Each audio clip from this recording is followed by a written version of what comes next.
Hello, everybody, and welcome to the next episode of the Rational Trader Podcast. JD here with my co-host Louis Navellier.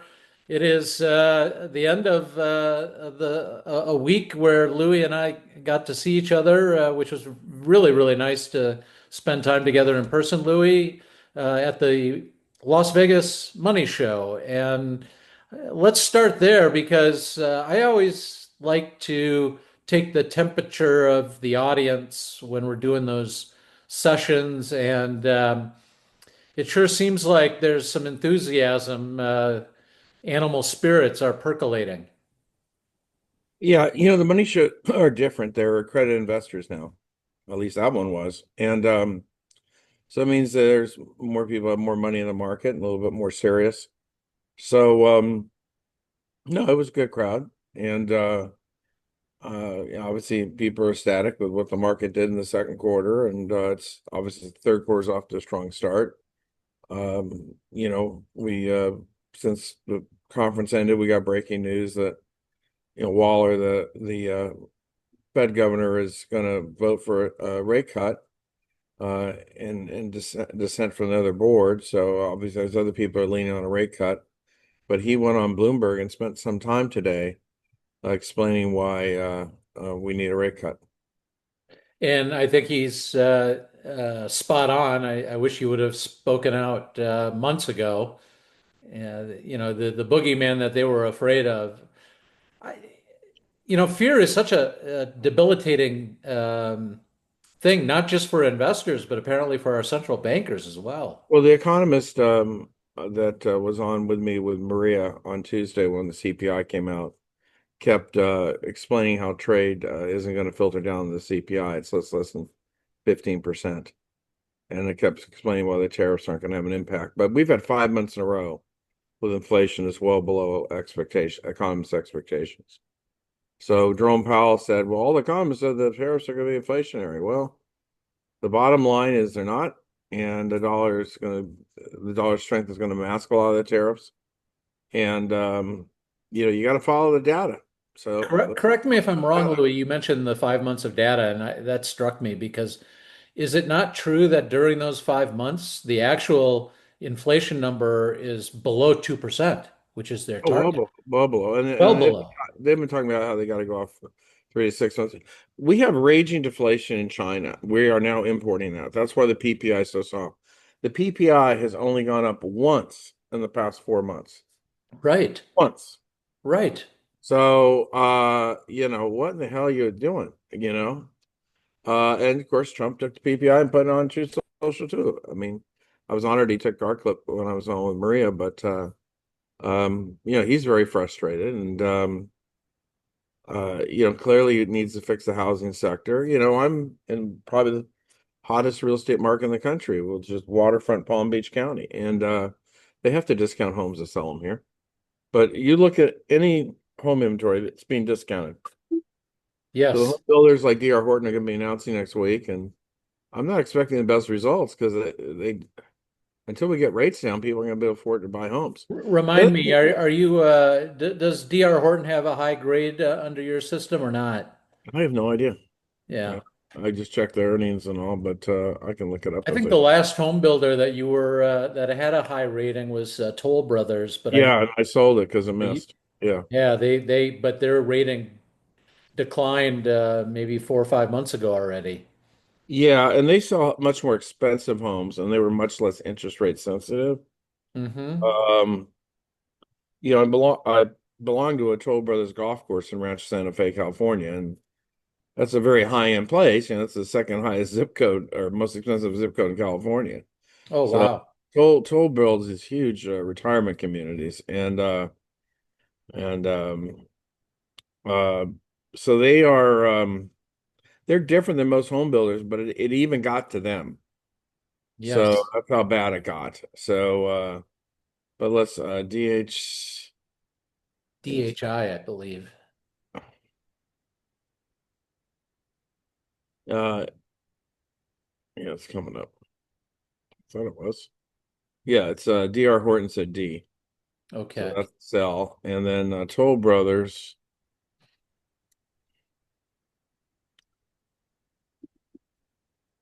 That's coming up to, and it's a D. Yeah, they're all D's. So tough industry, but this we have to fix this.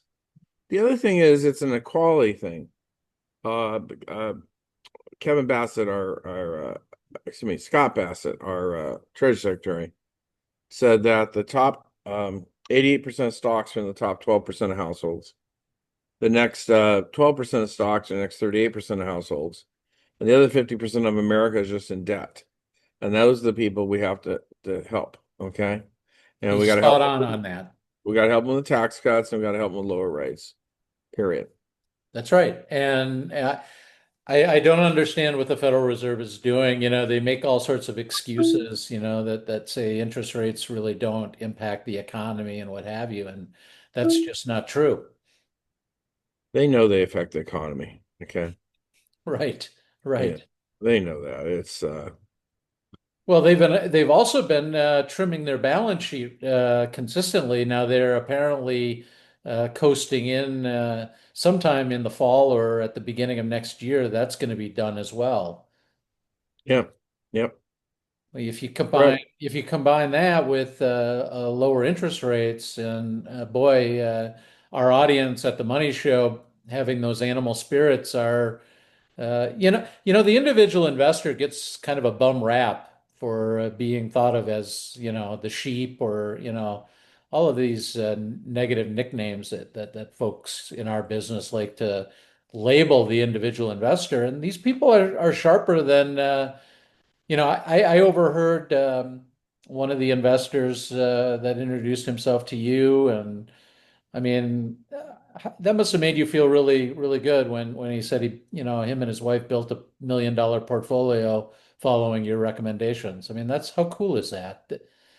Well, yeah, we basically exist to enrich people, and we're very serious about it, and we're very proud of it, and it's we're very fortunate too to have good clients.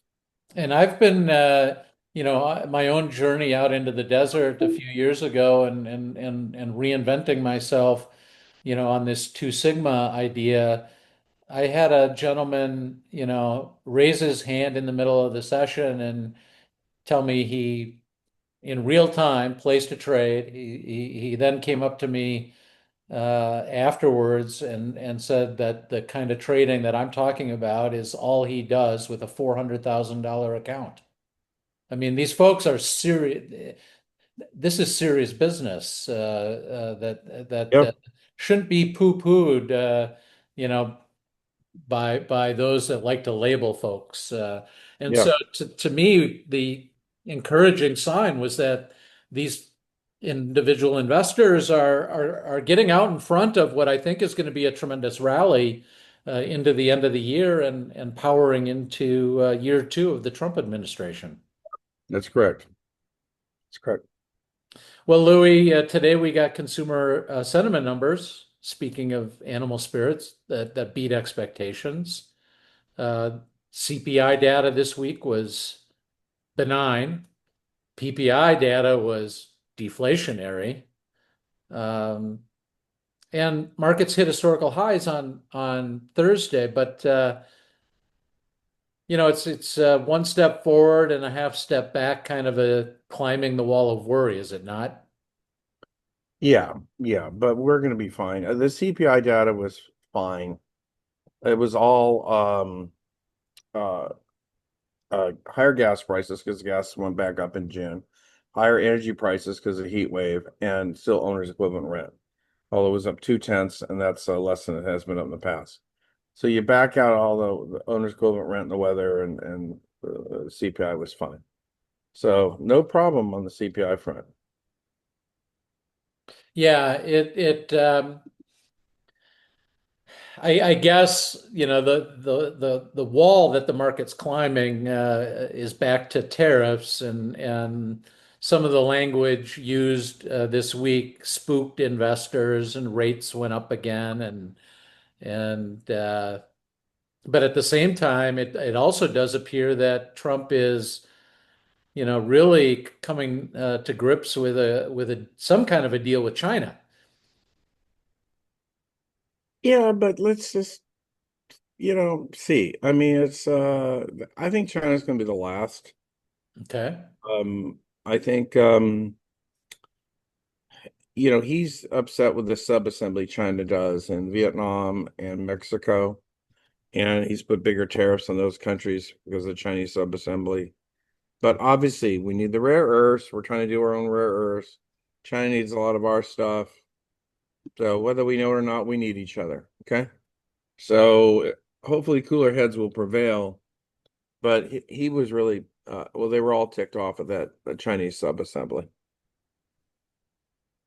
Yeah, I guess the thought that always comes to my mind is just how complex the US economy is and how powerful it is, right? That does any of this really matter?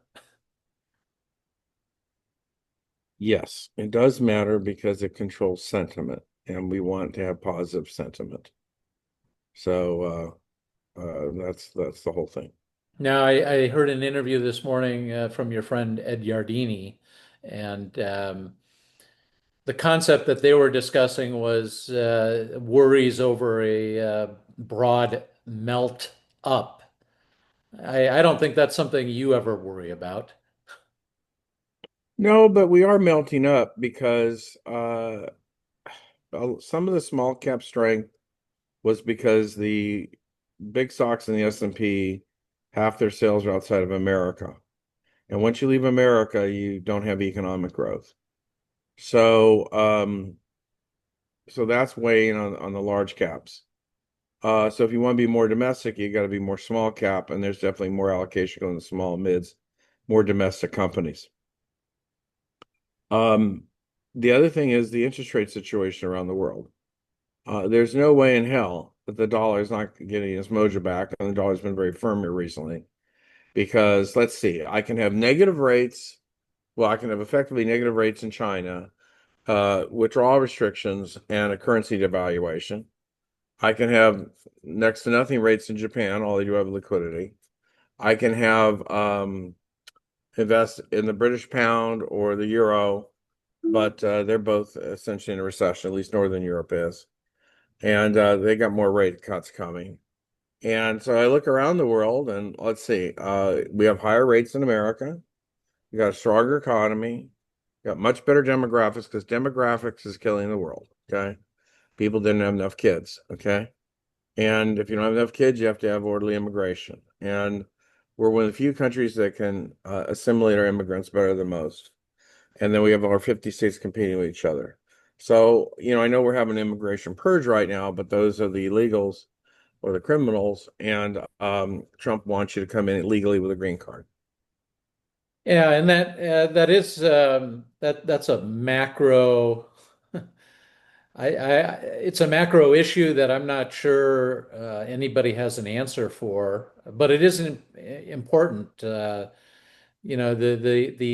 we were talking about this at one of the dinners, and I can't remember. Maybe it was Wednesday night when Jason was talking about the sandwich generation, being having to take care of children as well as parents.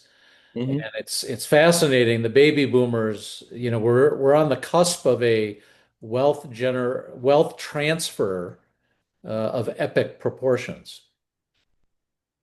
Yeah, yeah, I know. Well, I know a lot of people don't work, so because they inherit the money, and that's probably because of where I live. But um, so yeah, it's going to be interesting.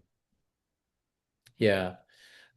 Louis, the title of this week's podcast is Reversion to the Mean. And I wanted to spend some time talking about the concept of mean reversion with you because way back when we first started podcasting was when you had made a comment about how you had noticed the manipulations in the market when it wasn't earnings season. And then the only time the markets are efficient was during earnings season. And we are now into the first week of earnings season. So I thought it would be a good time to just talk about this concept about mean reversion and specifically looking at a stock today that last night reported earnings. I'm going to share my screen here, um, and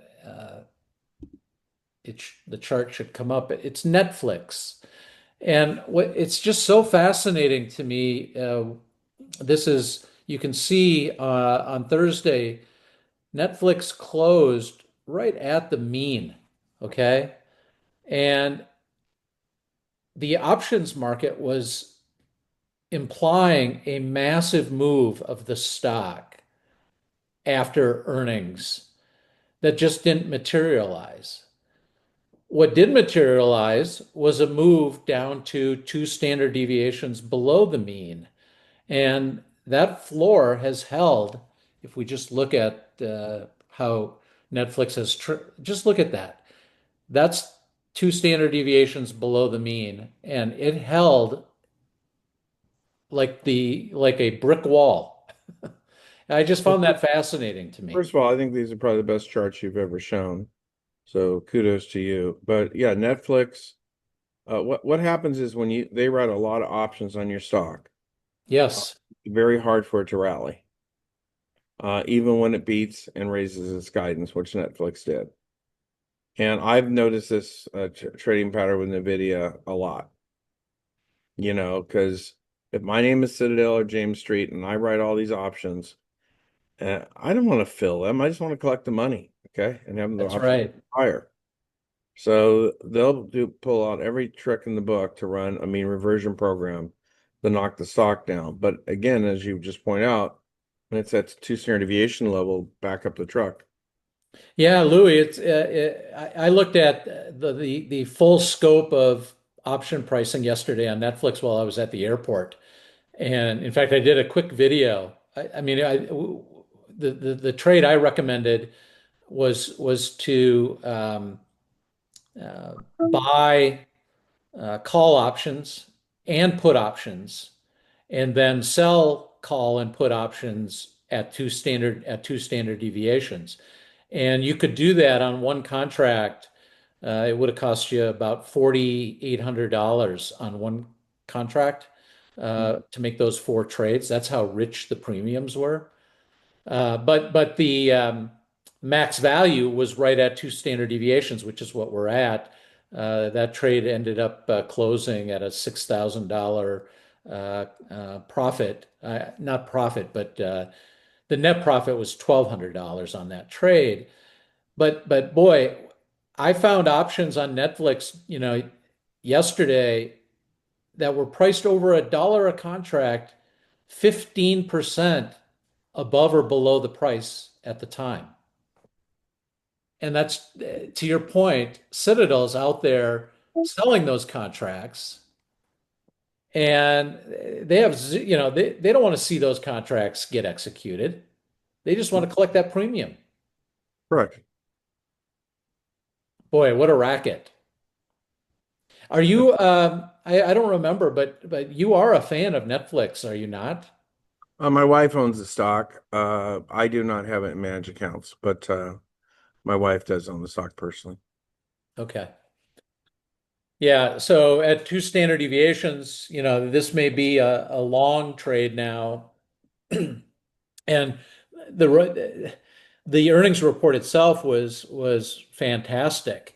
And that's not the only one where, this reversion to the mean concept. Look at 3M. 3M had a wonderful earnings report, and I sold call options way above two standard deviations on 3M, and the stuff because the stock was trading really close to two standard deviations, I could sell contracts at 165, well above two standard deviations, and a great earnings report. And look what happened. This magnet of the mean is so powerful. I mean, it's time and time and time again, this trend shows up, and I want to thank you for pointing it out to me. Well, again, I had a friend up the street from me, Bob Garvey. He had a firm that basically bought stocks as they got to the low end of the range, and he raised $60 billion, and he got bought out by Janus. I'm having a senior moment. I'm trying to remember his firm. But anyway, um, uh, Bob was a Wilshire consultant, and they were just trying to find a new way to index. And with me, anyway, it worked out great. What was the name of his firm? Anyway, it's part of Janus Capital now. Yeah. Yeah, the other name that we traded this week was American Express, that reported earnings today. And again, you see yesterday, just like Netflix, I mean, was trading yesterday right before its earnings report, right at the mean. You could sell both call and put options, collect $1 per contract. Doesn't sound like a lot. It's $100, but you sell 10 contracts, you can put $1,000 into your pocket. The stock's down 2.5%, but it's nowhere near the level. I believe it was 295 puts that are now trading for pennies. I mean, it's just so fascinating to watch this mean reversion and the play around the mean reversion. And from your perspective, Louis, as a pure long-term investor, uh, these charts, I think, are valuable in terms of finding points of entry. Palantir comes to mind. You uh, mentioned to me that your wife got into Palantir when shares were trading um, down here, well below the mean. Yeah. Yeah. It And looks she like but the trigger was 130 at that time. she did buy it on a pullback. We used to have a service, a newsletter that did that basically took my stocks and bought them on pullbacks. And my wife was the one determining that. So you and my wife are probably soulmates. Okay. So I'll leave it up to you. And Well, she did a great job on Palantir. Now, I would have, of course, I want to be more disciplined to the Two Sigma thing, and didn't get a chance. I really wanted it to go down another $5, but it didn't get there. And now look at it, uh, it's above, or it touched two standard deviations twice here now. Uh, Taking a little bit of a time out to consolidate, maybe, but what a wonderful stock. I think if Alex Karp combed his hair, that could shock everybody and it would cause stock to correct. Yeah.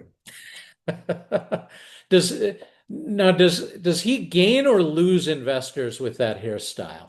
He gains. He's so eccentric. It's wonderful, I guess. Yeah. Well, idiots, savants on Wall Street have been rewarded in recent years. Okay. So There you go. There you go. Well, it is all about AI, but I want to go back and talk about small cap stocks, Louis. You were talking about emerging markets and how emerging market economies are struggling. I heard an interesting discussion about small cap stocks. One of the reasons why small caps have been lagging the rest of the market is because of earnings growth. And I know earnings growth is one of the key metrics that you use to rank stocks and make decisions on buying and selling stocks. It seems to me though that while the general observation on small caps is that there hasn't been a lot of earnings growth, but I don't think that's true because I know you've talked about plenty of small cap names that have great earnings growth and are wonderful buys. well, the small cap sector is distorted by the banks, first of all, although most small banks are doing well. Um, the Russell 2000 is a big index, so you get some other things in there that you may not want. But I don't care what stock, small, mid, large, domestic, international. If I find my fundamentals, I lock in on it, period. So, but I do find more small cap than large cap just because there's more of them. And Yeah. there's if you're buying things that are turnarounds and stuff, these are that's where you're going to find them. The I'll stop sharing my screen here. The Russell realignment has an impact as well. Can you just take a minute or two to explain that to folks and why that? Sure. Well, 20 plus years ago, Russell just used to line on one day, and I remember it was a great day because I was up over 6% that day because all the stocks popped. And then they realized they were kind of rocking the boat, and so the Russell realignment has evolved to a several week pre-announcement of what they plan to do, but they for several weeks they um, update every Friday the list. And so even though they started in May, they were finalized on June 27th. And then on the June 30th, they popped. Okay. So they're going to do another Russell realignment in November. And so I assume they'll start pre-announcing October. Now, the reason markets are seem to be so fragile, it has to do with the spreads. So in the old days on Wall Street, we would have a NASDAQ level 3 quotron, and we go check the bids for stock, and we get 200,000 shares at this price, 140,000 shares at this price. And as you bought more stock, you cleaned out all the people with the bids out there. The problem is in the old days, we had spreads. We had 8th, and we went to 16th, and we went 32nd. Now we're decimalized. And so the Citadels, the James Streets, all these firms that come out and dominate the narrow spread algorithmic markets, they're just hypersensitive to volume of any kind, and that's why the index realignments jerk the stocks around. Yeah, that's interesting, Louis. And the thought I had while you were explaining that, thank you for doing that. The something you say a lot about your methodology is identifying stocks that others want to buy down the road. And if you're thinking about Russell realignment, it's the same concept. They're going to be putting into their index the stocks that they believe are worthy of going into that index.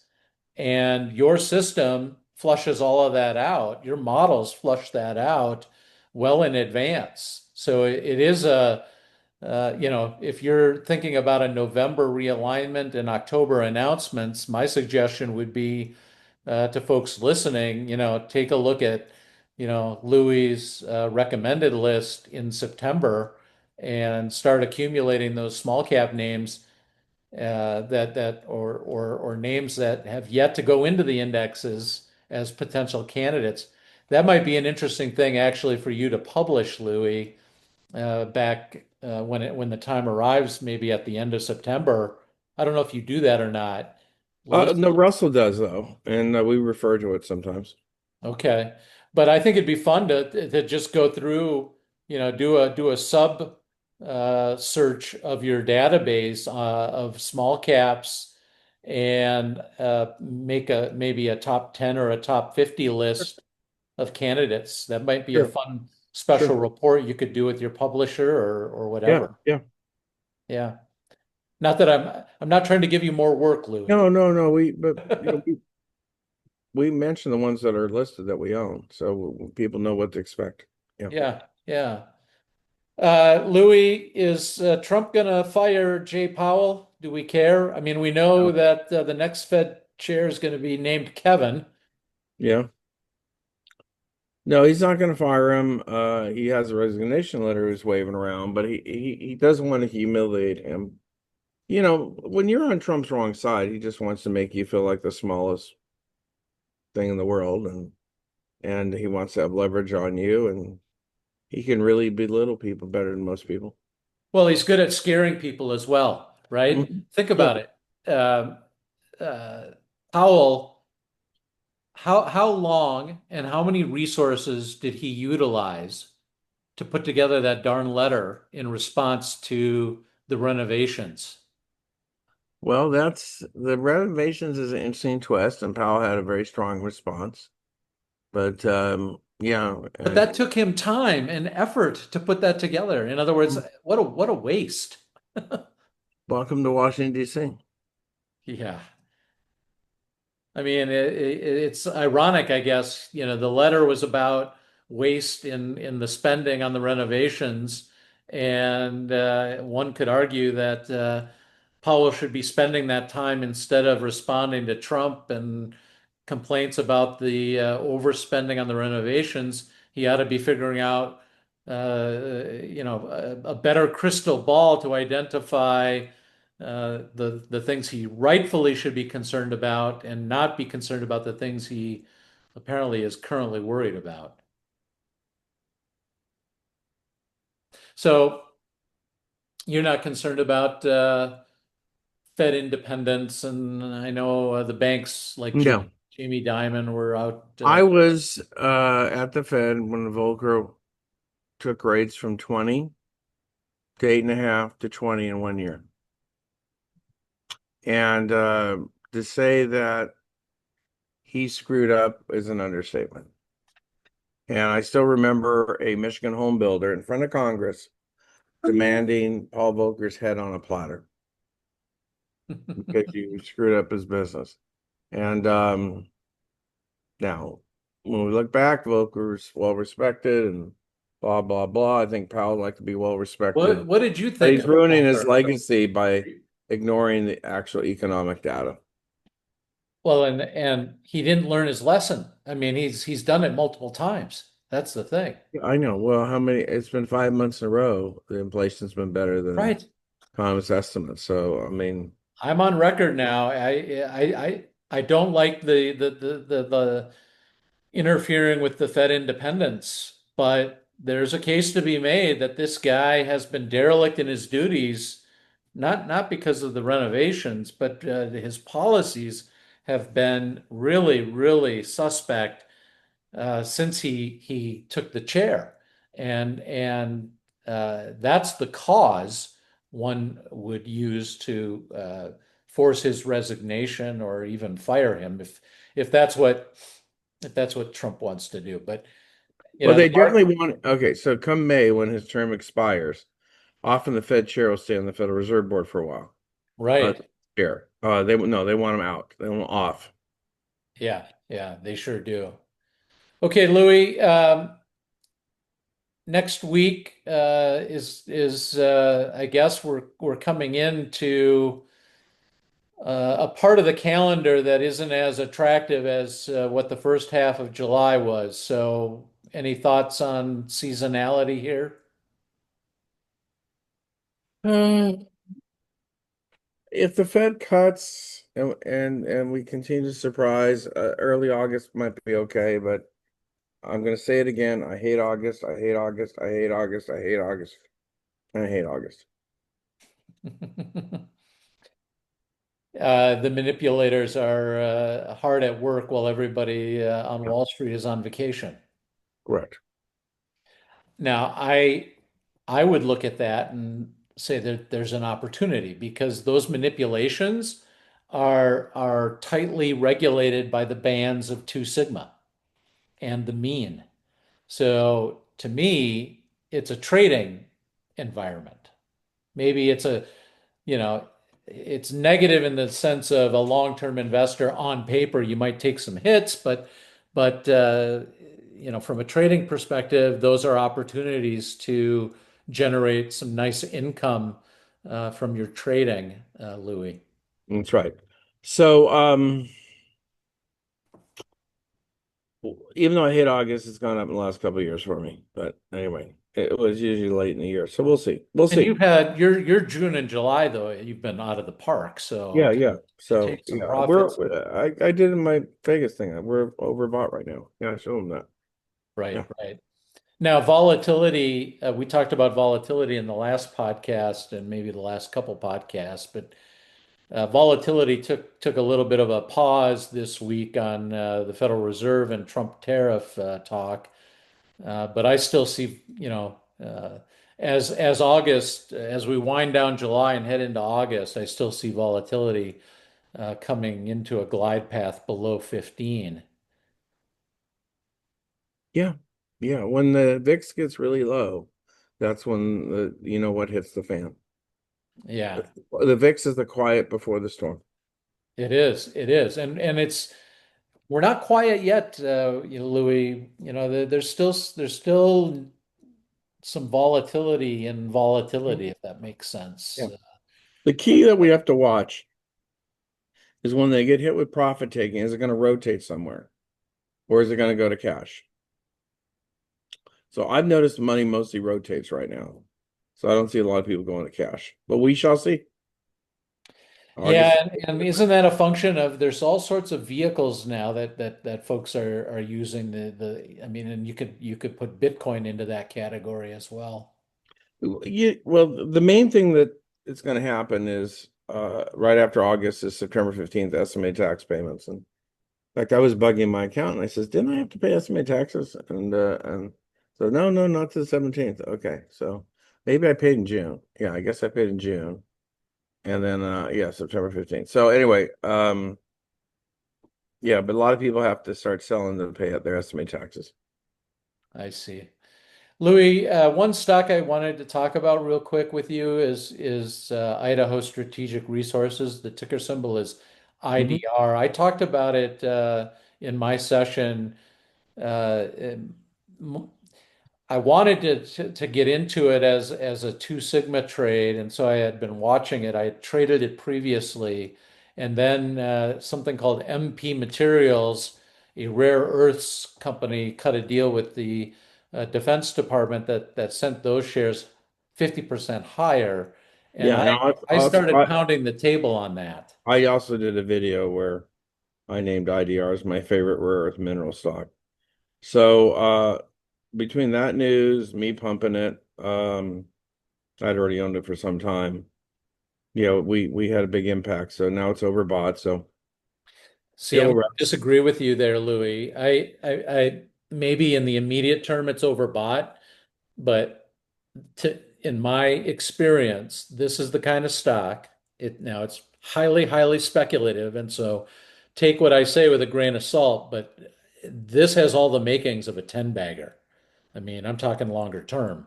But you've got the rare earths, you've got the small cap nature of the stock, you got the government supporting it, you got Trump really pounding the table on rare earths.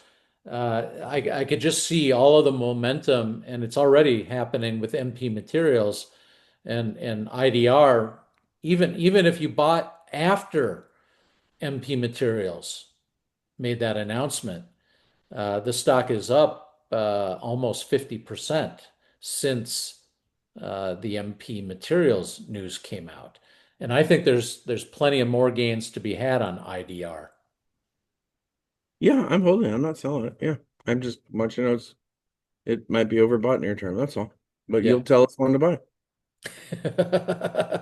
Well, I'm not gonna be I doubt I'll get a Two Sigma opportunity on it.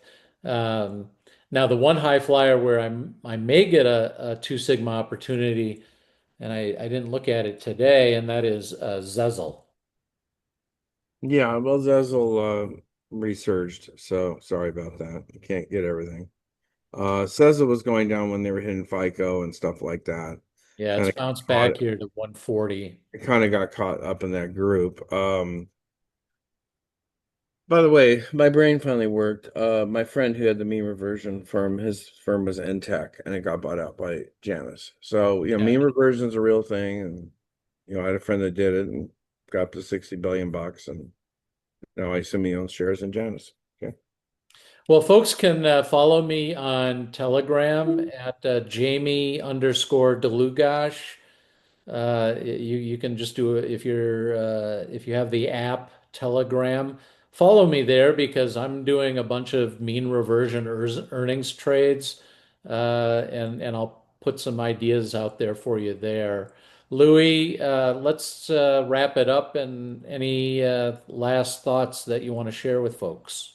Well, you got big stocks like Google announcing next week. So we'll get a good chunk of the earnings season out of the way next week. And hopefully we'll have a very positive tone. Yeah, fantastic. Okay, good thoughts. Reversion to the mean is a very real thing, and lots of different ways to play the oscillations. And as always, Louis' long-term just buy recommendations on his stocks, you're not going to find anyone better than what he does. So thank you, as always, Louis, for your thoughts and comments. You and I will be back next week with another episode of the Rational Trader Podcast. Thanks, everybody, for joining us. Take care, and we'll see you all next week. Thank you, Louis.